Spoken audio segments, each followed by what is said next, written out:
Tamam gel. Yukarı yazıyor böyle.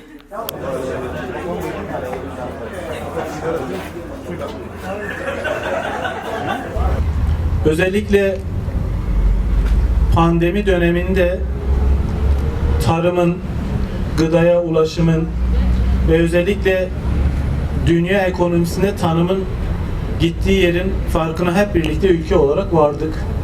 Biz de özellikle 2020 yılında Covid ile birlikte hem belediyemizin ihtiyacı olan park bahçelerde özellikle sosyal alanların donatılması ile ilgili ihtiyaçlarımızı karşılamak hem de özellikle ilçemizin aynı zamanda bir tarım odaklı ilçe olması hasebiyle tarımı geliştirmek, tarımı desteklemek ve tarım belediyeciliği anlamında bölgenin en büyük, en modern serasını kendi imkanlarımızla üretmiş olduk. 2021 yılında 300 bin, 2022 yılında 250 bin ve yine bu senede nasip olursa 250 bin fideyi tüm Edremit halkına, Van halkına dağıtmış olacağız.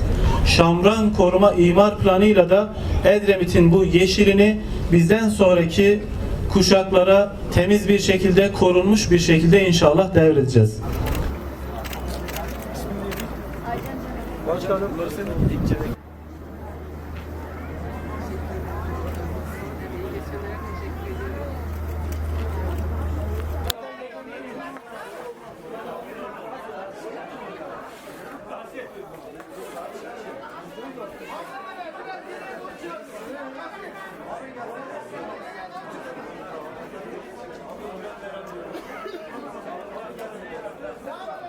amca buradan alalım. Amca.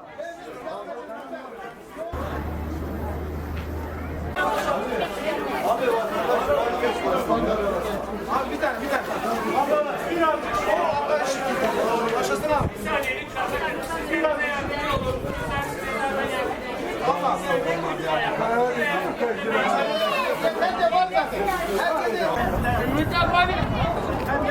لا الله خير صالح خير ثلاثة من فقير